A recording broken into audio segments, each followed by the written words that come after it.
የራሷን ባህሪ ራሷን ማታቅ ሴት ዛሬ ላይ ትልቅ ቤት ገብታ ለልጆቿም ለራሷም ለዘመድም ለወገንም ሆዳ ታውቃለች። ያይማን ስራ ነው።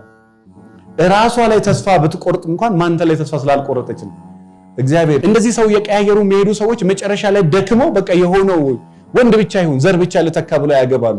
በሆነች ሴት ሰበብ ልቡ ተጠብሶ ከዛ በኋላ ህይወቱ ተዛብቶ ጫት ቃሚ ሲጃራ ጫሽ ሆኖ እሷ ግን ቤተ መንግስት የሚመስል ትልቅ ሰው አግብታ እየኖረች ነው። የዛ ሰውዬ እንባ አለባት የለባትም? እኔ እንዳልሰራ የሆነ ነገር ተደርጎብኛል እንዳልቀየር። ማን ነው ደግሞ ስራ ፈቶ አንተ ላይ የሆነ ነገር የሚያደርገው? ካልጠፋ እንትን አንተ ላይ መጥቶ የሀገር ትልቅ ቦታ ላይ ያለው ዓለማችን ላይ ለምን እነሱ ላይ ይደረግ? ሰው የከዳችሁ ሰዎች እንኳን ደስ አላችሁ። እንኳንም አልከዳችሁ እናንተ እንኳንም ሰው አልሰበራችሁ። የሰበራችሁ ሰዎች የሆነ ዕዳ ተቀምጦላችኋል። ተዘጋጁ። እንደምን ዋላችሁ? እንደምን ለዚህ ሰዓት ደረሳችሁ? አሜን። መመስገን የባህሪው የሆነ ቅዱስ አምላካችን እግዚአብሔር ስለማይነገረው በጎ ስጦታዎቹ ሁሉ ክብርና ምስጋና ለገናናው ስሙ ይሁን። ጠቢቡ ሰለሞን መጽሐፍ ቅዱሳችን ለጠቢብ ሰው አንድ ቃል ትበቃዋለች ይላል። በአንድ ቃል የማይለወጥ ወይ ደግሞ በጥቂቱ የማይለወጥ ሰው ብዙ ብትነግሩበትም ሊለወጥ አይችልም። ነገር ግን ምናልባት ደግሞ እግዚአብሔር ሐሳቡ ብዙ ነውና እግዚአብሔር መሐሪም ነውና እኛም ማናቀውን እግዚአብሔርም ያውቃልና እኛም ማንረዳውንም እግዚአብሔር ይረዳልና ድካማችንንም እኛ እንግዲህ በተደጋጋሚ እግዚአብሔርን በድየው በተደጋጋሚ እግዚአብሔርን አሳዝኘው ብለን ትንሽ ከተቆጨን እግዚአብሔር ደግሞ የዛ ነጥፍ ነው። በነገሮቻችን ላይ በስራዎቻችን ላይ በስጋ ድካማችን ላይ ብዙ ነገር እንዳለ ለመለወጥ እየሞከርን መለወጥ እንደማንችል እንደሚከብደን እሱ ትላንትና የፈጠረው ሰው ስለፈጠረው ሲኦልን ያውቃል፣ ገሃነምን ያውቃል። እኛ ግን አናውቅም። ያንን ስለማቅ ማን ይረዳናል? የፈጠረን እርሱ ነው። የስጋን ድካም ማን ያውቃል? እግዚአብሔር ያውቃል። በነገራችን ላይ ኃጢአት ሰርታችሁ እግዚአብሔርን በድላችሁ በተደጋጋሚ በዝሙትም በውሸትም በስርቆትም በብዙ ነገር ጭምልቅም ብትሉ ራሳችሁ ላይ ተስፋ ብትቆርጡ እግዚአብሔር ላይ ተስፋ አትቆርጡ። ምክንያቱም ያንን እግዚአብሔር ያውቃል አያውቅም? መድከምህን እግዚአብሔር ያውቃል። ሳትደክም በፊትም እንደምትደክም እግዚአብሔር ያውቃል። ዋናው ትልቁ ጥንካሬ ከድካም ለመነሳት መጣር፣ ከዛ ቦታ ተነስተ ለመቆም መጣር ትልቁ ነገር እሱ ነው። ኃጢአተኛ በቃ ኃጢአት ሰርቻለሁ ብሎ በቃ ብሎ በዛው ሲቀርና ተስፋ ሲቆርጥ ነው ትልቁ መከራ። ነገር ግን አይ ግድ የለም ማስተካከል ይችላልው እግዚአብሔር መሐሪ ነው ብሎ ካመነ፣ ማን መሐሪ ነው ብሎ ካመነ? እግዚአብሔር መሐሪ ነው ይምረኛል ብሎ ካመነና ከተማጸነ እለት እለት ከዛ ቦታ ለመውጣት ከተጋ እግዚአብሔር ይረዳዋል አይረዳውም? ምክንያቱም መጽሐፍ ቅዱስ እንደዚህ ይላል፣ የሟቹን ሞት አልፈቅድምና ተመልሳችሁ በህይወት ኑሩ ይላችኋል የሰራዊት ጌታ እግዚአብሔር። የማንንም ሞት የማንንም ውድቀት የማንንም ውርደት አልፈልግምና ተመልሳችሁ በህይወት ኑሩ ይላችኋል የሰራዊት ጌታ እግዚአብሔር ይላል ነብዩ። ስለዚህ ምንም ብትበድይ ምንም ብትበድል ምንም ብንበድል ራስ ላይ ተስፋ ብትቆርጥም እግዚአብሔር ላይ ምን አትበል፣ ተስፋ አትቆርጥ። በቃ ይሄ አንዳንድ ጊዜ ይገጥምናል። ትዳር ብዙ ጊዜ ሞክረው ልክ ካቀማቸው በላይ ሲሆን በቃ ይላሉ። ከዚህ በላይ ምንድነው የምታገለው ይላሉ። ወይ ደግሞ አንዳንድ ያላገቡም ከሆኑ ያቀማቸው ይታገሉና የሆነ ሰዓት ላይ በቃ ይሄ ነገር በትግል አይሆንም፣ በትግል ቢሆን እንደኔ የታገለ ሰው የለም በቃ ይላሉ። ልክ አንተ በቃ ስትል እግዚአብሔር ደግሞ ስራ ይጀምራል። እና ብትቆርጡም ተስፋ በማን ላይ ተስፋ አትቆርጡ? በራስ ላይ ቢሆን ራስ ተስፋ የሚቆረጥበት ማንነት ሊኖር ይችላል ሰው ነህና። በእግዚአብሔር ላይ ግን ተስፋ ይቆረጣል አይቆረጥም። እና ነገሮቻችሁ ላይ በስራም ይሁን በድካምም ይሁን በበደልም ይሁን በምንም ነገር ልክ በተደጋጋሚ የሆነ ነገር አድርጋችሁ ከአቅማችሁ በላይ ሲሆን መጽሐፍ ቅዱስ ለሰው የማይቻል ለእግዚአብሔር ይቻላል። ለማንም አይቻል ለሰው የማይቻል ለማን ይቻላል ይላል። ልክ ሞክረ ታግለ በቃ ስትል አንተ ያልቻልከውን ማን ይችላል? እኔ የዛሬ ዓመት 2 ዓመት አካባቢ ባለቤቴ ናርሲስ ፐርሰናሊቲ ዲስኦርደር የአይምሮ ጤና ችግር ያለበት ሰው ነው። ላውን በጣም ከባድ የሚባለው እና ከአቅሜ በላይ ሆነ ምን ላድርግ አለ። እንግዲህ ካንቺ ከአቅምሽ በላይ ሆነ ማለት ከእግዚአብሔር አቅም በላይ ነው ማለት አይደለም። አንተ አልቻልክም ማለት እግዚአብሔር አይችልም ማለት አይደለም። አንተ ደከመ ማለት እግዚአብሔር ደከመ ማለት አይደለም። እና የሚገርማችሁ በጣም ተቀይሮ በጣም ጨዋ ሰው በጣም ስነ ስርዓት ያለው ሰው በጣም የሚረዳ ሰው በጣም የሚገርም ሰው ሆኗል። ትላንት ላይ በጣም የምትጮው በጣም የምትናገር በጣም የምትቆጣ አስቸጋሪ ሴት እንኳን ከወንድ ጋር ከራሷ ጋር ባዶ ቤት ውስጥ መኖር ማትችል አስቸጋሪ ሴት ለምን እንደምታኮርፍ የማይታወቅባት ለምን እንደምትናገር ማይታወቅ የራሷን ባህሪ ራሱን ማታቅ ሴት ዛሬ ላይ ትልቅ ቤት ገብታ ለልጆቿም ለራሷም ለዘመድም ለወገንም ሆና ታውቃለች። ያ የማን ስራ ነው? ራሷ ላይ ተስፋ ብትቆርጥ እንኳን ማንተ ላይ ተስፋ ስላልቆረጠች ነው፣ እግዚአብሔር ላይ። ስለዚህ ነገሮቻችሁ ላይ ሁሉ እናንተ በራሳችሁ ተስፋ ብትቆርጡ ላይ እግዚአብሔር ላይ ግን ተስፋ ይኖራችሁ። ምክንያቱም ለሰው ማይታይ ለማን ይታያል? ሰው ማያውቀውን ማን ያውቃል? ለምሳሌ እኛ ገሃነመ እሳትን በቃ ሲኦልን ሲነገረን ሰማን እንጂ ሄደን እናውቃለን? ያቃጥላል፣ የሚያቃጥል የማያባራ ነበልባል ያለበት የሚሰነጣጥቅ ብዙ ነገር ያለበት ብለን ስለ ገሃነም ሄደን እናውቃለን? አናውቅም። ማን ግን ያውቀዋል? ሰው አንተ በሐሳብ ዓለም ያየኸውን ሲኦልን መግባትን የምትፈራ ከሆነ እዛ እንዳትገባ እግዚአብሔር ይጠነቀቅላል አይጠነቀቅልም? ለዛ ነው ነብዩ የሟቹን ሞት አልፈቅድምና ተመልሳችሁ በህይወት ኑሩ ይላችኋል የሰራዊት ጌታ እግዚአብሔር የሚለው። ስለዚህ በራሳችን ምንም ተስፋ ብንቆርጥ እግዚአብሔር ላይ ተስፋ ይኖረን ነው። በራሳችን ምንም ያህል ታግለን ከኛ በላይ ከሆነ ከእግዚአብሔር በላይ ሆነ ማለት አይደለም። አሁንም ፍርድ ቤት የመሄድ ሰው ላይ ይሄ ብዙ የደከማቸው ሰዎች አሁንም ሰዎቹ ላይ ትግሉን ተውና ሜቢ እግዚአብሔር አቅም አለው፣ እግዚአብሔር ማድረግ ይችላል። ምናልባት ለኔ ያልተቻለው ለእግዚአብሔር ይቻላል። ባለቤቴ ሞክሮ ከአቅሙ በላይ ከሆነ ለእግዚአብሔር ልስጡ። ምክንያቱም እዚህ ሀገር ላይ አማካሪ በቃ እነዚህ ሰዎች ከዚህ በላይ አይቀጥሉም፣ ያንቺና የሱ ነገር አይቀጥልም ተብሎ ተስፋ ተቆርጦባቸው እግዚአብሔር ግን ተስፋቸውን ቀጥለው 3 4 5 ልጆች ወልደው እናውቃለን። ስለዚህ እናንተ በራሳችሁ ራሱ ተስፋ ብትቆርጡ እግዚአብሔር ላይ ተስፋ አትቆርጡ። ልጆቻችሁ ላይ ለምሳሌ ያቅምሽን ብለሽ ከደከመሽ ለእግዚአብሔር ደግሞ መስጠት ይችላል። ምናልባት ልታገባት ያሰብካት ሴት ትላንትና ማታ አስታውሳለሁ አንድ ባልና ሚስቶች ባልየው ለመቀየር ያላረገው ነገር የለም፣ ምንም ክፋት የለበትም፣ ግን አልቻለም። በቃ ያቅሙን ይሞክራል ግን አልቻለም። ስላልቻለ ያላት አማራጭ አንድ ነገር ወይ ከነምናምኑ ሰውየውን ተቀብላ መኖር እግዚአብሔር ያውቃል ብላ እግዚአብሔር ይቀይረው ብላ፣ አለበለዚያ ሰውየውን መቀየር ከሆነ አላማው መቼም ቢሆን ሰውየው አይቀየርም። በኋላ ላይም ደግሞ እሷ አይኗ እሱ ላይ ብቻ ይሆንና ራሷን መቀየር ትተዋለች። አንዳንድ ሰዎች ችግር ያለው እዛ ጋር ነው ብሎ ሲያስቡ ራሳቸው ጋር ይረሳሉ። በቃ ይሄን አድርግ፣ ውጣ፣ ግባ፣ በጊዜ ግባ፣ እንዲያርግ ብላ አስተያየት ስትሰጠው አይኗ እሱ ላይ ብቻ ትኩረት ይሆንና ራሷ ጋር ባዶ የሆነ ይመጣል። እሷ ፐርፌክት እንደሆነች ሁሉ ነገር ላይ ልክ እንደሆነች አይምሮ ያስብና ራሷ ላይ ዜሮ የሆነች ሰውየው ላይ ጭራሽ አይኗ እየበዛ ይመጣል። ለምንድነው እንዲማታረገው? ስልክ አታነሰም፣ እንዲሆነ ትላለች። ለምን? አይኗ እዛ ጋር በበዛ ቁጥር እዚህ ጋር ያነሰ ይሄዳል። ስለዚህ ምን ጊዜም አይናችሁ ማነስ ያለበት ሰዎች ላይ ነው። ለዛ ነው መጽሐፍ ቅዱስ እኮ በወንድም ውስጥ አንተ አይን ውስጥ ምሰሶ ተቀብሮ ይላል። ትልቁ ምሰሶ ያንተ አይን ውስጥ እያለ አንተ ግን በባልንጀራ አይን ውስጥ ጉድፍታ ያለ እዛ ጋር ያለው በጣም ትንሽ ነው፣ አንተ ጋር ውስጥ ግን ትልቁ ነገር ተቀብሯል። የራስን ትተህ ሰው ታያለ ይላል መጽሐፍ ቅዱስ የሚለውና በተቻላችሁ መጠን ትግላችሁን ሰዎች ጋራ፣ ሚስት መቀየር ጋራ፣ ባል መቀየር ጋራ፣ ሰው መቀየር ጋር ትታችሁ እግዚአብሔር ሆይ እኔን ቀየረኝ፣ ከቻልከኝ እኔን ቀየር። ጸሎት ስትጸልዩ ራሱ እባክህን ጌታ ሆይ ባለቤቴ የማይቀየር ከሆነ እኔን ቀየረኝ፣ እኔ ማገባው ሰው የማይቀየር ከሆነ እኔን ቀየረኝ። ይሄ ትልቅ ጸሎት ነው፣ ትልቅ መመትን ነው። ምክንያቱም ሰዎቹ መቀየር ካልቻሉ እናንተ ለሰዎቹ የሚሰማችሁ ስሜት ተቀይሮ ከሰዎቹ ጋር በሰላም እንድትኖሩ ማድረግ። አለበለዚያ ወንድ መቀያየር እንደው ሰውየውን በስጋ በሰውነት እየበሰበሰ በዝሙት እየወደቀ እንዲሄድ ያደርገዋል እንጂ ምንም የሚቀየር ነገር የለም። በየቀኑ ዝሙት፣ በየቀኑ ውሸት፣ በየቀኑ ስርቆት፣ ከሰው ወደ ሰው ከመንፈስ ወደ መንፈስ መሸጋገር ነው የሚሆነው። ከሆነ ግን የሚሆነው እኔ በአባቶቻችን ዘመን ከነክብራቸው የሚያገቡ ሰዎች ምን ያህል እድለኛ ናቸው። በወንዱም ዓለም በሴቱም ዓለም ወንዱ ገና ሳይበስል በ15 በ20 ዓመታቸው ያገባሉ። የሆነ ችግር አለው፣ መቆየትም የሆነ ችግር አለው፣ መፍጠንም የሆነ ችግር አለው። ከሁለቱ ግን የትኛው ችግር ይሻላል? ስብስብ ብሎ በቅድስና በንጽህና ከእግዚአብሔር ጋር ዛሬ ላይ 20 ዓመት 16 ዓመት 17 ዓመት 30 ዓመት በትዳር የኖሩ ሰዎች እኔ ሕያው እግዚአብሔር ምስክሬ ነው ከባለቤቴ ውጪ ወንድ አያቀኝም ይላሉ። እንዴት በኩራት እንደሚናገሩ፣ እንዴት ደስ እንደሚል፣ እንዴት በራስ መተማመናቸው እንደሚታይባቸው። በብዙ ነገር የደካከሙ ሰዎች ንግግሮቻቸው ራሱ ሞገስ የለውም። ለምን? ስብርብር ያለ ነው። ለምንድን ነው የተሰበረው? ምክንያት ስላለ፣ ያለ አንድ ነገር አይደለም። እና አንዱኑ ሰውዬ እግዚአብሔር ቀይሮ ይሷ እንዲያደርግ ወይ ደግሞ እሱን ነገር የምትቀበልበትን እግዚአብሔርን ጸጋውን ካለመነችው በስተቀር መቀያየር በራሱ ለውጥ ሊያመጣ አይችልም። ጉልቻ ቢቀያየር ወጥ ያጣፍጣል? አያጣፍጥም። ብዙ ጊዜ እንደዚህ ሰው የቀያየሩ የሚሄዱ ሰዎች መጨረሻ ላይ ደክመው በቃ የሆነው ወንድ ብቻ ይሁን ዘር ብቻ ለተካ ብለው ያገባሉ። ለምን? ምንም የሚቀየር ነገር የለም። ይሄ የሆነ ችግር አለበት፣ ያኛው የሆነ ችግር አለ፣ ያኛው የሆነ ችግር አለ። ሁሉም ችግር አለበት። ችግር የሌለበት ሰው ለዛ ነው ብዙ ጊዜ ፐርፌክት የሆነ ሰው አትፈልጉም ብላችሁ በቃ ምንም እንከን የሌለው በጣም ንጹህ ከሰማይ የወረደ የሚመስል እንደዚህ አይነት ሴት ዓለም ላይ የለችም። እንደዚህ አይነት ወንድ ዓለም ላይ የለም።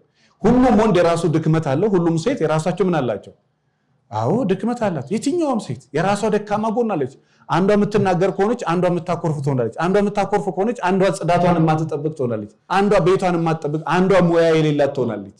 ወንዱ አንዱ የሚያመሽ ከሆነ አንዱ የሚዘምት ይሆናል። አንዱ የሚዘምት ከሆነ አንዱ ራሱን የማይጠብቅ ይሆናል። አንዱ ደግሞ ስራ የማይወድ ይሆናል። አንዱ ገንዘብ አጠቃቀሙ ችግር ያለበት ሊሆን ይችላል።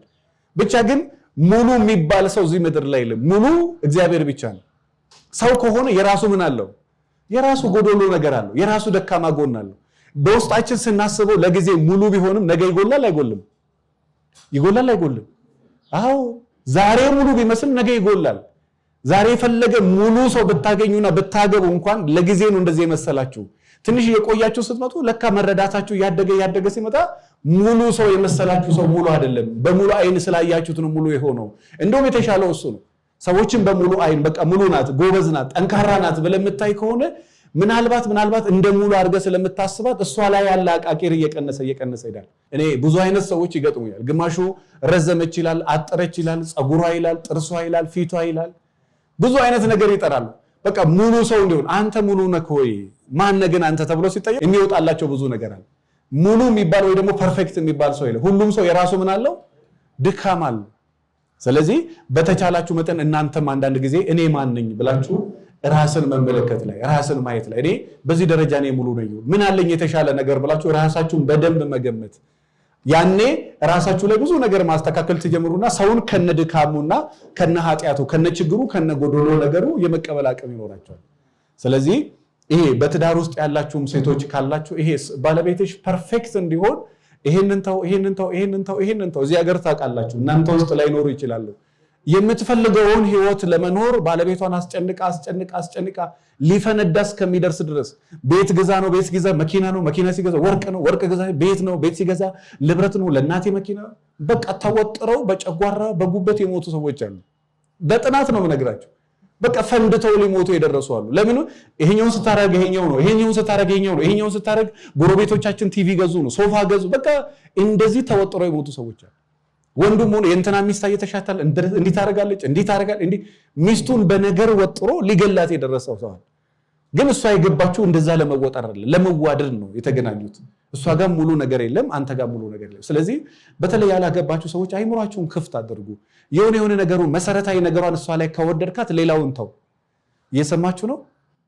ባልና ሚስቶችም ካላችሁ መሰረታዊ ነገር እሷ ላይ ከወደድክ በቃ በቂ ነው። መሰረታዊ ነገር ምንድነው? ሃይማኖት።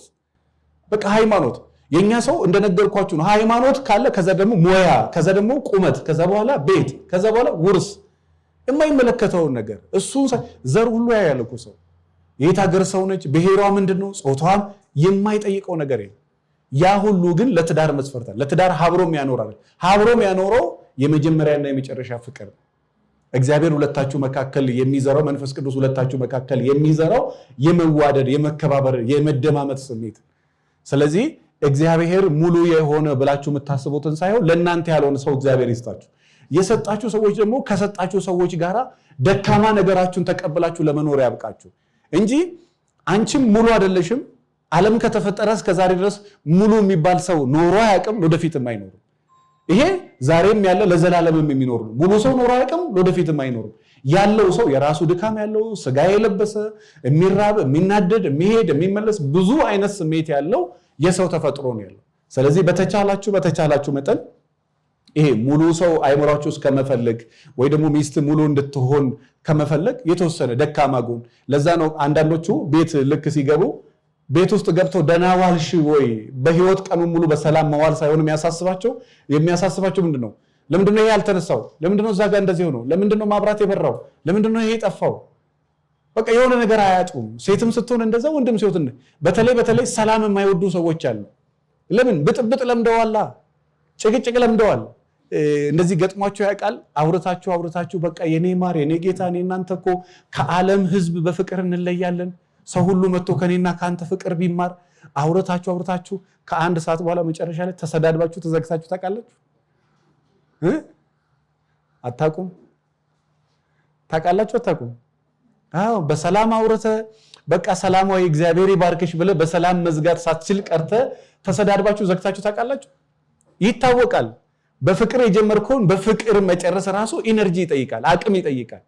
ስለዚህ ይሄ ሀብሮ መኖር ራሱን የቻለ በጣም ራስን መግዛት ጎበዝ ራሱን የሚገዛ ሰው የሚባለው ሰው በሚያደርገው ብቻ ሳይሆን በማያደርገው ነገር መጠጥ ቀርቦለት ነው መጠጣት አልፈልግም የሚል አቅም ያለው ሰው ማድረግ እየቻለ ማድረግ አልችልም ነው ይሄን አልፈልግም ብሎ የሚል ሰው ራሷን መግዛት ራሷን መቆጣጠር በወንድ ሐሳባ ሳይሆን በሴት ሐሳቡ ሳይሆን ራሱን መቆጣጠርና ራሱን መግዛት የሚችል ይሄ ግን ፈልጎት በምኞት የሚመጣ ሳይሆን በፍላጎት በስራ የሚመጣ ነው።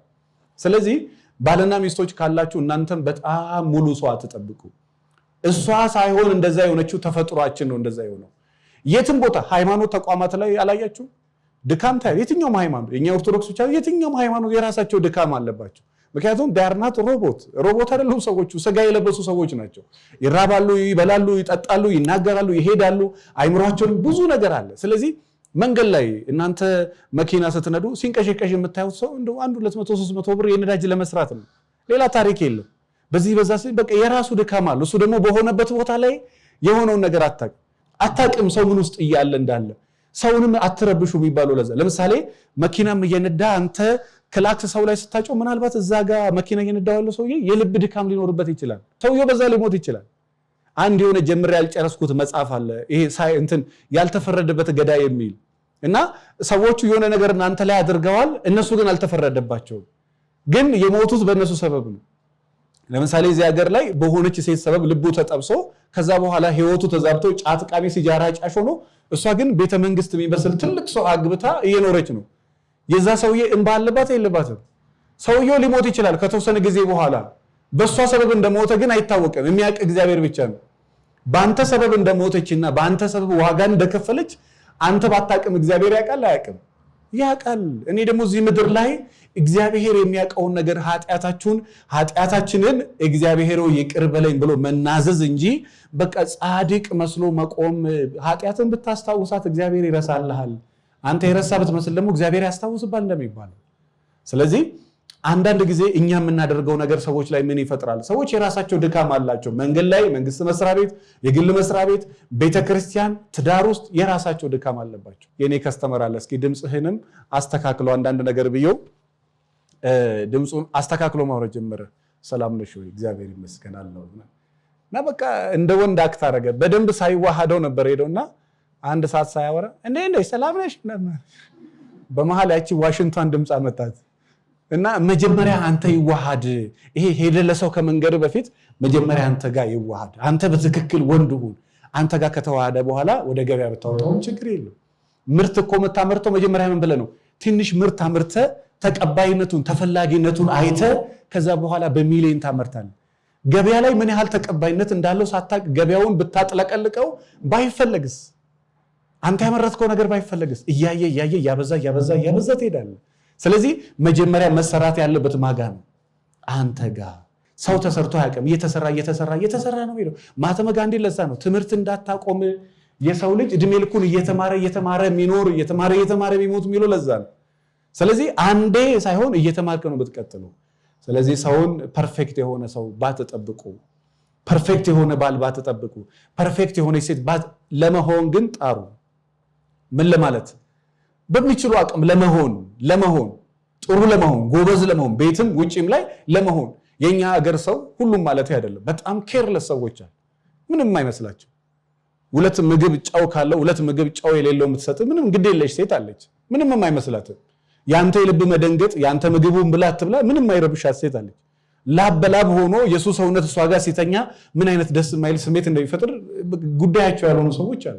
ይሄ በጣም ኬርለስነት ነው። ያንተ ካልሲ ብታወልቆ አይደለም ብታወልቆ ስታስብ ራሱ የሚሸት መስሎ ከታየ እዛ ሰው ስሜት ላይ ምን ይፈጥራል?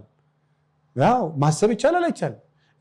የአፍ ጠረን ለኔ ቆንጆ ነው፣ ለዛ ሰው ግን ምን አይነት ስሜት እንዲሰማው ሊያደርግ ይችላል? የአፍ ጠረን እኔ የማደርገው ነገር እዛ ሰው ላይ ምን ሊረብሽ ይችላል? አንተ የምትፈልገው ብቻ ካሰብክ በቃ አንተ የምትፈልገው ነው ለራስ ነው ምን ጊዜ የምታስበው ለሷ አታስብ ከዛ የተነሳ መቼም አትግባቡ መግባባት የሚኖረው እንድታስብልህ ከፈለክ አንተ ለማናስብ ለሷ ምክንያቱም አንተ የተፈጠርከው ለሷ ነው እሷ የተፈጠረችው ለማን ነው ላንተ ነው ሰፈር ውስጥም እንደ ትልቅ ሰው መታየት ከፈለጋችሁ አክት ለማድረግ ሳይሆን ከልባችሁ ሰው አክብሩ ከልብ ይሄ ምንም ውሸት የሌለው ማስመሰል የሌለው በቃ ሰውን ከልብ አክብር እንኳን ባልቀርቶ እነሱ እንደፈለገ ይረዱት ለመከበር ነው ከዚህ በፊት ነግራችሁ ምን ያደርግልሃል ለምሳሌ ብታከብሩኝ ብትንቁኝ ምን ይመጣል ምን ያደርግልኛል ምንም ክብር ለማን እኔ እናንተን ባከብራችሁ ብንቃችሁ ምን አመጣለሁ ምንም እቺ የምታክል ከናንተ ማጎለው ነገር የለም ክብር ግን ለራስ ነው ሚስትህን ደሞ አስባት ግን ከመናናቅ መከባበር ይሻላል መዋደድ ይሻላል ከመናናቅ ነገር ግን ክብር ራስ የምትጠብቀው ራስ የምታወራው ነው አታከብረኝም ሚዲያ ላይ በቃ የዛን ሰው መልስ በትክክል ካላወቃችሁ አደራችሁ እንዳትመልሱ እንዳትጠይቁ አክብረኝ ብለን እንዳትጠይቅ የክብርን ነገሩ ክብር ምንድነው ማታውቅ ሆነ ክብር አንተ ራስ የምትሰራው ራስ ተከብረ እንደውም ያገሬ ሰው ድሮ ምን ይላል ተከበር ይላል ምን በል ይላሉ አክብረኝ ይላሉ አይሉም ተከበር ይላል ክብርህን ጠብቅ እንዳከበርኩ እንደወደድኩ እዛው ኑር ይላል ተከበር በጣም ትልቅ ነገር ነው በነገር እየሰደቡት እኮ አይደለም ተከበር አንተ ሰው እኔ መሳደብ አልፈልግም መናገር አልፈልግም ተከበር ይሄ መልእክት የገባው ሰው በጣም ትልቅ ሰው ተከበሪ ከተባለች አንድ ሴት በቃ እሱን ሰምታ ትንሽ መለስ ካለች ጎበዝ ክብሯን ጠብቃ ትቀጥላለች ስለዚህ ነጥቤ ምንድነው በተቻላችሁ መጠን ክብር ማንም ይጠብቀው እናንተ መተጠብቁት ነው ከዛ የተነሳ እንድትከበሩ ከፈለጋችሁ አፋችሁን ጠብቁ እቺ ምላስ ብዙ ሰው ታስነቃለች ብዙ ሰው ደግሞ እንደ ጌታ እንዲታዩ አንዳንድ ልጆች አላያችሁ ቤት ውስጥ 6 ልጆች ወልዳችሁ 5 ልጆች ወልዳችሁ አንደኛው ልጅ ጭንቅላቱ የትልቅ ሰው ነው የሚናገረው ላይ ያስደነግጣል ሳታውቁት ያን ልጅ አክብራችሁ ታውቃላችሁ አታውቁም ልጁ እኮ ገና 4 ዓመት ወይ 3 ዓመት እኮ ነው አሁን እሱ ስለ ክብር አያውቅም ልጁ ራሱ አክት የሚያደርግበት የሚራመድበት መልስ የሚሰጥበት የትልቅ ሰው አይነት ነው ሳታውቁት እንደው እሱ ሲመጣ የኔ ጌታ ብላችሁ አታውቁም ያስከበረው ምኑ ነው ያ አይምሮ እንዲከበር ያደረገው የሚናገረው የሚመልሰው ነገር ነው ስለዚህ በተቻላችሁ መጠን ክብራችሁን እናንተ ነው የምትጠብቁት ክብርሽን አንቺ ነው የምትጠብቂ እንድትናቂም እንድትወደጂም እንድትከበሪም የሚያደርግሽ ያንቺ ስራሽ ነው ተግባርሽ ነው ጠቢቡ ሰለሞን ከመልካም ሽቶ መልካም ስም ይሻላል ይላል እኔ ሀብት እግዚአብሔር ከሰጣችሁ ጥሩ ነው ሀብቱን ቢጠፋ ቀልብ አይጥፋ ባይነኝ እኔ ሁሉም ሰው ሀብታም ለመሆን አይደለም እዚህ ምድር ላይ የተፈጠረው አዎ የአይምሮ ሀብት ያላቸው ሰዎች አሉ ያስተሳሰብ ሀብታሞች አሉ ያነጋገር ሀብታሞች አሉ ሁሉም ፋብሪካ መገንባት አይተበቅበት እግዚአብሔር የሰጠኝ ጸጋ ምንድነው በለና አጥና አንዳንዶቹ አስተማሪ ናቸው አንዳንዶቹ ተማሪ ናቸው አንዳንዶቹ ዶክተሮች ናቸው በነገራችን ላይ ሀብት ማለት ጥሩ አይምሮ ያለው ሰው ሁሉም ሰው ሚሊዮን ገንዘብ የለው በጣም ክብር ያላት ራሷን የምትጠብቅ በጣም ጨዋ ተወዳ ተፈርታ ተከብራ የምትኖር ሴት አለች የግድ ፋብሪካ አይተበቅባት ክብሩን የጠበቀ የወንድ አቋም ያለው የትኛውም ሴት ብታይ የማታልፈው የሚገርም ክብር ያለው ሰው አለ የራሱን ገንዘብ ያለው ሰው ደግሞ አለ ስለዚህ ሁሉም ሀብታም አይደለም አይምሮ ያለው ሁሉም ደሃ አይደለም አይምሮ ያለው እግዚአብሔር ሀብት የሰጠው አለ እግዚአብሔር አይምሮ የሰጠው አለ አንተ ምንድነው ያለክ ነው ቢሆን ሁሉንም ቢኖር ጥሩ ነው ቤተሰብህንም ማስተዳደር የምትችል ሚስትህንም ልጆችህንም ማስተዳደር የምትችል ሁሉን ያለክ ሰው ብትሆን ጥሩ ነው ካልሆነ ግን ሀብታም መሆን አለብኝ ብላት ምክንያቱም እዚህ ምድር ላይ ያለ መዝገብ ጊዜያዊ ነው እዚህ ምድር ላይ የምትሰበሰበው ሀብት ምድራዊ ነው የምንድነው ምድራዊ ሀብት ነው ይሄ ዘላለማዊ ሀብት አይደለም እዚህ የምታፈራው ምድራዊ መጽሐፍ ቅዱስ ብልና ነቀዝ በሚያበላሹት ሌቦችም ቆፍሮ በሚሰርቁት መዝገባችሁን በምድር አትሰብስቡ መዝገብ ከሰበሰባችሁ ቤት ሰብስቡ ይላል በሰማይ ሰብስቡ ይላል እና ይሄ እዚህ ምድር ላይ በቃ ቤት ፎቅ የፈለገ ለዛ ነው ሐዋርያው እኮ ድንኳን የሚሆን በምድር ያለ መኖሪያችን ቢፈርስ በሰው እጅ ያልተሰራ በሰማይ ህንጻ እንዳለን እናውቃለን ይላል ድንኳን ማለት ድንኳን እዚህ አካባቢ ለሆነ ፕሮግራም ነው የሚጣለው ከዛ በኋላ መልሶ ይፈርሳል ለምን ጊዜያዊ ነው እድሜም የለው ህንጻ ደግሞ ረጅም ዓመት የመቆየት አቅም አለው ድንኳን የሚሆን የምድር መኖሪያችን ቢፈርስ በሰው እጅ ያልተሰራ በሰማይ ህንጻ እንዳለን እናውቃለን ስለዚህ እናንተ ሀገራችን በሰማይ ነው እንዳለው በመጽሐፍ የኔ ሀገር በሰማይ ነው ብለህ ስታስብ በምድር ቤት ይኑር መኪና ይኑር ንብረት ይኑር ከቻልክ ያለህን ይኑር ከሌለ ግን ያን ያህል የምትጨነቅበት አይደለም ከዛ በላይ ለጥሩ አይምሮ ተጨነቅ እኔ አልዋሻችሁ ምንም ገንዘብ የላቸው ከ20-30 ሺህ ብር ደሞዝ ውጪ በጣም ትልቅ ሰው ጨዋ ሰው መርጠው ያገቡ ወንዶች ያውቃል። ጥሩ አስተሳሰብ ስላላቸው ጥሩ አይምሮ ስላላቸው። ሴቶች መልሱልኝ የሆነ የሚገዛ ስሜት አለ ሁሉም ሀብታም? አዎ ካልገዛህ እኮ የሱ ከተማውን ገዛን ብትባል እኮ ስሜት አይሰጥህም። ግን የሆነ ጥሩ የሰውነት መንፈስ ያለው ሰው ልባቸው ይወዱታል አይወዱም? ይወዱዋል። ከሴት ሁሉም ሰው ቀልብ ይገባል እንዴ? ምንም ሳይኖራት እኮ ውስጥ የምትገባ ሴት አለ። እግዚአብሔር ጸጋውን ሞገሱን ክብሩን የሰጣት ሴት፣ ሙያተኛ ሴት፣ ትከሻ ያላት ሴት። እሷ እኮ ትከሻዋ ጥሩ ነው እጇ ጥሩ ነው ይባልላታል። የነካችው ነገር ሁሉ ይጣፍጥላታል። ዘይት ቅቤ ምን አብኮታ ምንም ነቅነቅ የማይልላት ሴት አለች።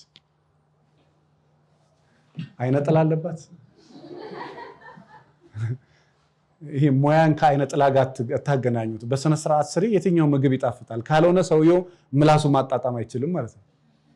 ሁሉንም ከመተት ጋር ትንሽ የተወሰነ ረዘም ያለ ጊዜ ብቻቸውንም ስንቆዩ መተት አለባት አይነ ጥላ ምን እንደዚህ ብሎ ነገር የለም አለ። መንፈስ ሊኖር ይችላል። በአይን የማይታይ ባክቴሪያ ካለ በአይን የማይታዩ ረቂቃን መናፍስቶች አሉ። ይሄ አይካድም። ነገር ግን ሁሉንም ነገር ወደ መተት በቃ ከፍሪጁ ጀርባ የሆነ ነገር ተቀምጧል መሰለኝ በህልም የሆነ ነገር አየሁት እኔ እናንተ እንዳንስማማ ያደረገብን ሰው እሱን ተይና አንቺ ከሱ ጋር እንድትግባቢ አውሪ በትክክል እንዲህ ተደርጎብኛል። ሰነፍ ያረጋችኋል። እኔ እንዳልሰራ የሆነ ነገር ተደርጎብኛል እንዳልቀየር። ማን ነው ደግሞ ስራ ፈቶ አንተ ላይ የሆነ ነገር የሚያደርገው? ካልጠፋ እንትን አንተ ላይ መጥቶ የሀገር ትልቅ ቦታ ላይ ያለው ዓለማችን ላይ ለምን እነሱ ላይ ይደረግ? በዚህ ደረጃ የሚሰራ ከሆነ ስራ ፈቶ እንደው አንተ ላይ ማድረጉ ራሱ እንደው ሌላ ስራ አይሆንም? እሱ ውሸት ነው። ራሳችን የምናታልለው ምንም ነገር የለም። በኔ ላይ ምንም ነገር አይሰራም ብላችሁ ምን እግዚአብሔር ልጅ ነኝ በኔ ላይ ምንም ይሰራ ምንም ነገር የለም። ስለዚህ መስራት እችላለሁ፣ መቀየር እችላለሁ፣ ማድረግ እችላለሁ፣ ማግባት እችላለሁ፣ መውለድ እችላለሁ። እኔ እናንተ ደግሞ ምንም ነገር የለብንም፣ መስማማት እንችላለን። እመን። ጥሩ ባል መሆን እችላለሁ ብለህ እመን። ጥሩ ሚስት መሆን እችላለሁ ብለሽ እመኝ። ዛሬ በተለይ በጣም ትልቅ በዓል ነው። በነገራችን ላይ በጣም ሲበዛ ጠዋት የነበራችሁ ሰዎች የሆነ ነገር ሰምታችኋል ብዬ አስባለሁ። የቤተ ክርስቲያን የልደት ቀን የሚባለው ዛሬ ቀን ለደቀ መዛሙርቱ መንፈስ ቅዱስ የወረደበት ቀን።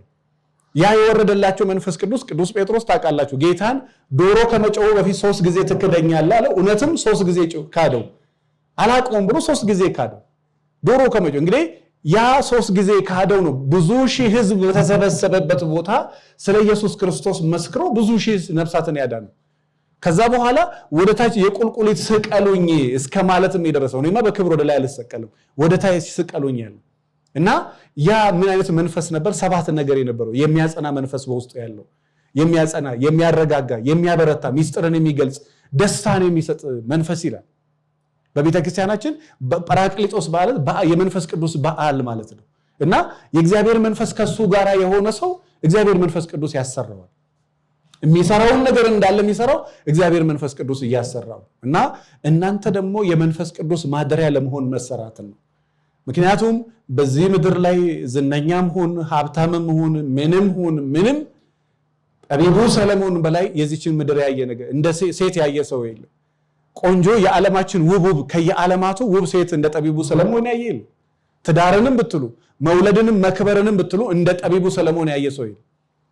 በወርቅ ዙፋን ላይ ይቀመጣል። ከሩቅ ምስራቅ ጥበቡን ለማየት ይመጡለት ነበር።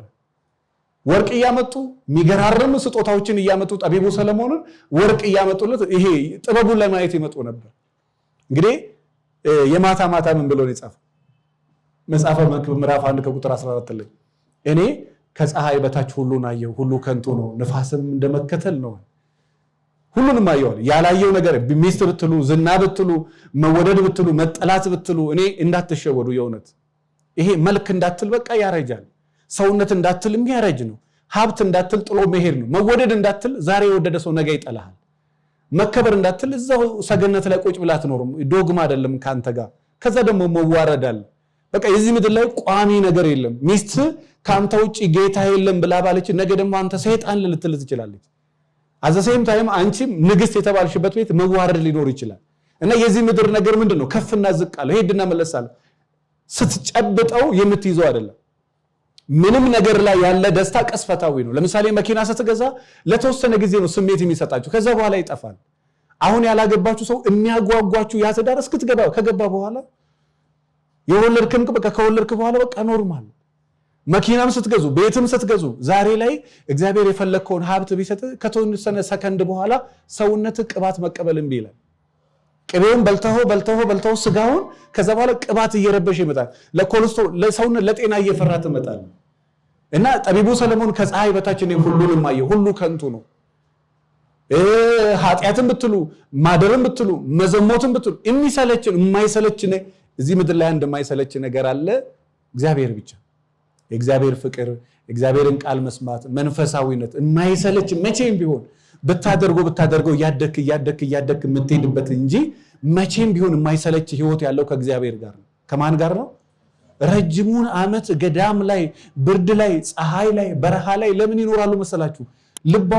ልባቸው ውስጥ የሚንቀለቀል እሳት አለ፣ የሚነድ ፍቅር አለ። ለማለ ክርስቶስ የተከፈለላቸውን ዋጋ ያስባሉ። እኔ አዲስ አበባ ላይ ከተማ ውስጥ እየኖሩ እንደ መነኩሴ የምትኖር ሴት አውቃለሁ። አለባበሷን ብታዩ ያስደነግጣል። መስራት ስላለባት ካምፓኒ ራን ማድረግ ስላለባት፣ ግን የገዳም ህይወት ነው የምትኖሩ። ባለቤቷ ብዙ የምታውቀው ጉድ አለ፣ ግን አትናገርም። መናገር ትችላለች፣ መፍታት ትችላለች፣ ግን አትናገርም። እሱን ፈትቼማ ኃጢአት አልሰራም ከእግዚአብሔር ጋር አልጣልም። የገዳም ህይወት አልኳችሁ። ካህን የቤተ ክርስቲያን የሃይማኖት በቃ እንደኛ አይነት ሰው እንደዛ አይነት የጸሎት ቤት የለው። እንደዛ አይነት በቀን 7 ጊዜ ካልቻለ መኪና ዳራስ ይዞ መጸለይ፣ ይሄ እኮ ብርታት ይጠይቃል። ምን ያህል ጎበዝ ሴት ብትሆን ነው ወገኖቼ? እንግዲህ መጸለይ ራሱ እኮ አቅም ይጠይቃል። አንዳንዴ ከአልጋ ተነስተ ጸሎት ቤት ገብተ እንደው መጸለይ ደክሟችሁ ያውቃል አይደለ? አንዳንድ ጊዜ መጸለይ ራሱ እኮ ይደክመሃል። በቃ ለመጸለይ ራሱ አቅም ታጣለህ። ነገር ግን ያንን አቅሙን እግዚአብሔር ይገስጽ ብለውት ያንን መንፈስ ጸሎት ቤታቸው ይገባሉ። እግዚአብሔርን ለምነው አመስግኑ ተመልሶ ይወጣል። ከተማ ውስጥ ዳራቸውን እየመሩ ልጆቻቸውን እያሳደጉ የገዳም ህይወት የሚኖሩ ሴቶች አሉ። በቃ በጣም ጽድቅ የሚሰሩ። እኔ አንድ ዶክተር አውቃለሁና ማክስ ምናምን አድርጋ መቄዶንያ በሳምንት አንድ ቀን ሄዳ ጉልበቷ ታግዛለች። ወይ ጧት ወይ ከሰዓት ሄዳ በሳምንት አንድ ቀን መቄዶንያ አይኗን አስመታች ትመጣለች። ማክስ አለ እስቲ አያውቋትም። መነጽር አላት፣ ማክስ አላት፣ ሻሽ ታረጋ፣ እሷ መሆኗ አይታወቅም። በጉልበቷ የህክምና ባለሙያ ነች። ያቅም አረርታ ትመጣለች። ሰው ያላየው እግዚአብሔር ያየው። በሊስትሮ አቅም ከክፍለ ሀገር የመጣ በወር 12 ፍሬ አንድ እሽግ ለመቄዶንያ ራሱ በታክሲ ይዞ ሄዶ ይሄው ዛሬ 4ኛ ዓመት እስቲል አንዳንዴ ከቻለ አንዳንዴ ከቻለ በሊስትሮ አቅም። ወገኖቼ ልብ ነው። እግዚአብሔር ልቡን ከሰጠ የምትሰጠው አታጣ። ግን ልቡን ይስጥ እግዚአብሔር፣ የሚሰጠውን ልብ ይስጥ፣ የሚያዝነውን ልብ ይስጥ፣ የሚያፈቅረውን ልብ ይስጥ፣ የሚሰዋውን ልብ ይስጥ እንጂ የምትሰዋው ነገር አታጣ። አንተ ብቻ ለመውደድ ዝግጁ ሁን እንጂ የሚወደድ ነገር አታጣ። ትልቁ ይወደዳል፣ ትንሹ ይወደዳል፣ ደሃው ይወደዳል። እኛውን ከእንደዚህ አይነት ከሰውነት ባህሪ የወጣን ስለመጣን ሰዎች ጋር መልክ እናያለን፣ ቁመና እናያለን፣ ፊት እናያለን፣ ጀርባ እናያለን፣ ዘር እናያለን፣ ሰውነት እናያለን፣ ሴክሹዋል ነገር እማናየው ነገር ያን ሁሉ ራሱ አይተን እስኪ ደግሞ ስሜቴ እንደው ራሴን ደግሞ ላዳምጥ እንላለን። ለምን? ሴቷ 30 ወንድ ታውቃለች፣ ወንዱ 30 ሴት ያውቃል። 30 ሰው የሚያውቅ ሰው ደግሞ እንዴት ከአንድ ሰው ጋር አይምሮ መለስ አድርጎ መኖር ይችላል? በታሪክ አይችልም። ዛሬ ቢችል እንኳን ነገ ተመልሶ ይወጣል። አንድ ሰው የሚያውቁ ሰዎችና እግዚአብሔርን የሚያውቁ ሰዎች ግን እየፈለጉ ስጋቸው እየተፈታተነ ቅዱስ ጳውሎስ ስጋዬን እየጎሰምኩኝ ያገለግላለሁ። ይፈትናል፣ ስጋ ግን ነው ትላለህ፣ ይፈትናል ነው ትላለህ። ለዛ እኮ ነው ከናንተ አይነ ብታስት ሰውነት አንዱ አካል ቢያስት እንኳን ቆርጠጣለው እስከ መቆረጥ ደረጃ ድረስ። ስለዚህ ዛሬ ለደቀ መዛሙርቶቹ መንፈስ ቅዱስ የወረደበት ዕለት ነው። ምን አይነት የሚያጸና መንፈስ፣ የሚያበረታ ሚስጥርን የሚገልጽ መንፈስ፣ ደስተኛ የሚያደርግ በህይወታችሁ ደስተኛ ናችሁ፣ ደስተኛ የሚያደርግ በቃ ይሄ ደስተኛ ሆነ እንድትኖር የሚያደርግ ባለክ ነገር እግዚአብሔር ይመስገን ብለ ባለክ ነገር ይሄ ሙሉ ላይሆን ይችላል። ጤፍም ምንም ነገር ላይኖር ይችላል። የገንዘብ እጥረት ሊኖር ይችላል። የቤት እጥረት ሊኖር ይችላል። እመነኝ እግዚአብሔር ምስክሬ ነው። ከሳምንት በኋላ ያ ነገር የለም። ከወር በኋላ ያ የገንዘብ ችግር የለም። ከዛሬ ዓመት በኋላ የለም። እና ይሄ ዶግማ አይደለም። እሺ ትንሽ የሆነ ሰሞን የምትቸገሩ ሰዎች ያ ችግር ቀጣይነት የለም። በቃ ትቸገራለህ፣ ከዛ በኋላ ችግሩ ደግሞ ያልፋል። በቃ ትታመማለህ፣ ህመሙ ደግሞ ያልፋል። ትከዳላችሁ፣ መከዳቱ ደግሞ ያልፍና እኔ ነግሬያችሁ የለ የዛሬ 6 ወር አባቴን ቀብሬያለሁ። አረሳው። በቃ ከውስጡ መቼም ህመሙ እየወጣ ይሄዳል። በቃ እዚህ ምድር ላይ ያለው ስርዓት እሱ ነው። ገንዘብ ማጣትም እንደዛ ትንሽ ትቸገራለህ፣ ከዛ በኋላ ደግሞ ያልፋል። ከዛ በኋላ ገንዘብ ይመጣል፣ መምጣቱም ደግሞ ያልፋል። ምን ይላል? በቃ ያልፋል። ፍቅሩ ይመጣል፣ ከዛ በኋላ ፍቅሩ ያልፋልና ይሄ ለምድር ያላችሁ ነገር በጣም ሲበዛ መጀመሪያ መብዛት ያለበት መጀመሪያ መንግስቱንና ጽድቁን አስቀድሙ የሚለው መጽሐፍ ለዛ ነው።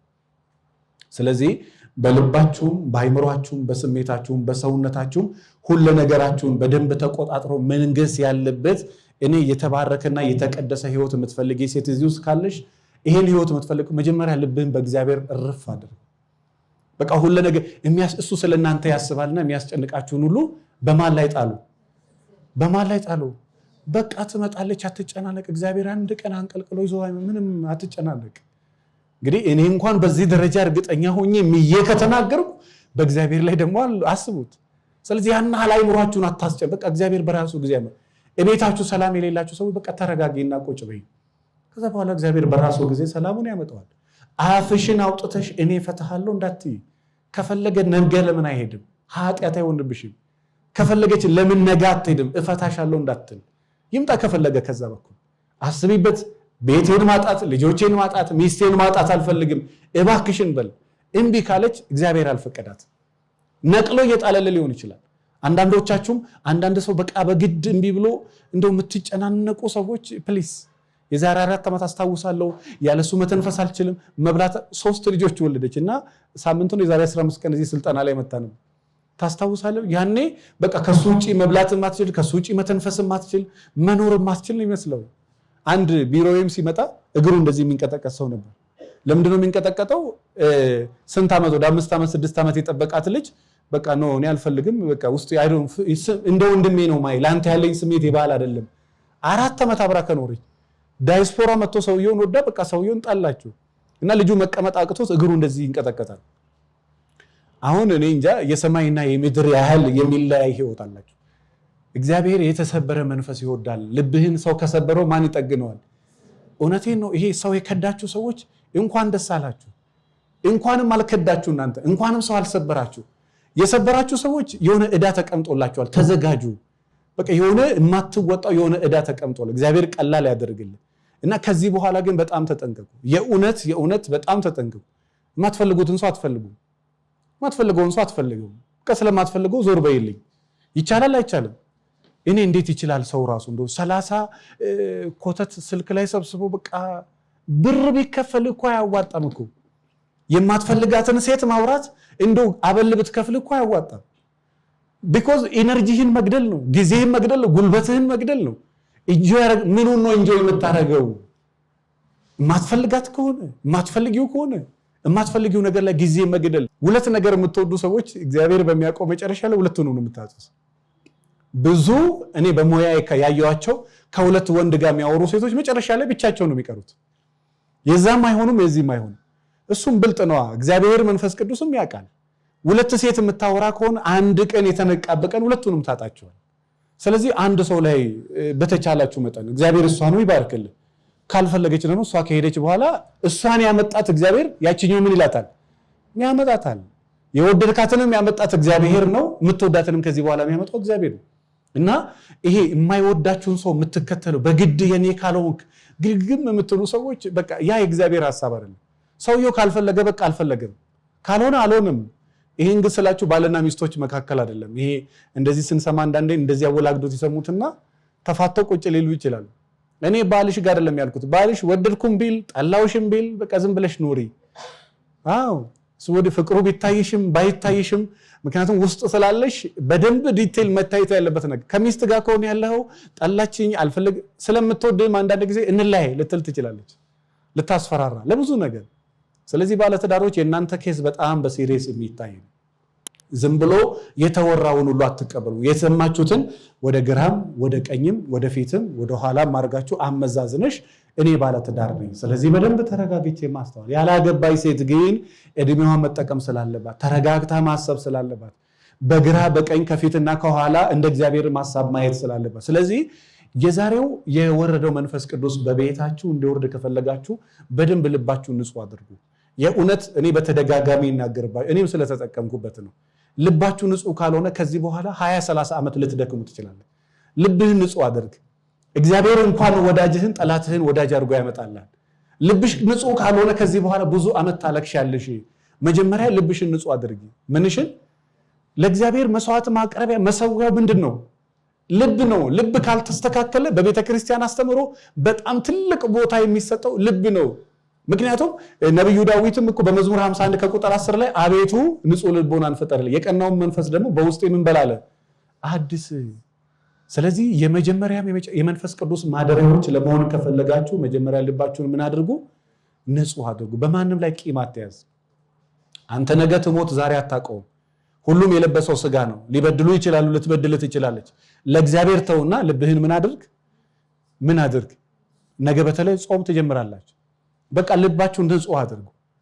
በቃ ልባችሁን ንጹህ ካደረጋችሁ ነገ እንኳን በመኪና አደጋ ብትሞት አይጨንቅህም።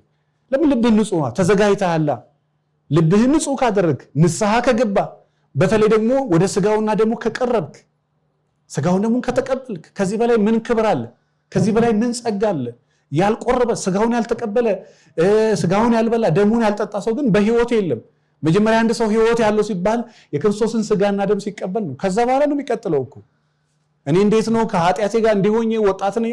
ገና ተስፋ አታድርግ። መጀመሪያ መደምደም ያለበት ልብህን ንጹህ አድርገህ ራስን ለእግዚአብሔር ግልጽ አድርገህ ወደ እግዚአብሔር ተመልሰህ እግዚአብሔርም ወደ አንተ እንዲመለስ ዕለት ዕለት በማለዳ እየጸለይክ ልብህን ንጹህ አድርገህ ከእግዚአብሔር ጋር ስትገናኝ ምናልባት የእግዚአብሔር መንፈስ በቤት ይገባል። የሚያረጋጋው፣ የሚያጽናናው፣ የሚያበረታው፣ የሚያነጻው ደግሞ ይላሉ ሊቃውንት አባቶቻችን ከኃጢአት ጭምር የሚያነጻው ያ የእግዚአብሔር መንፈስ ቅዱስ በአንተ ላይ ያርፋል። ከዛ በኋላ ደፋር ትሆናለህ። ከዛ በኋላ ትጨክናለህ። በገዛ ስጋ ላይ ትጨክናለህ።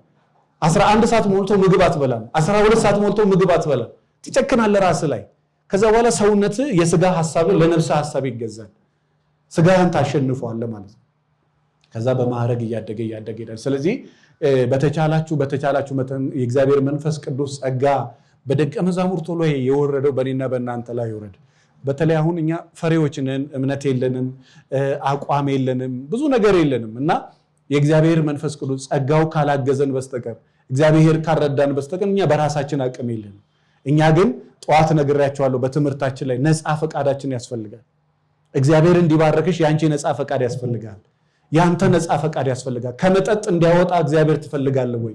እግዚአብሔር ሚስት እንዲሰጥ ትፈልጋለህ ወይ?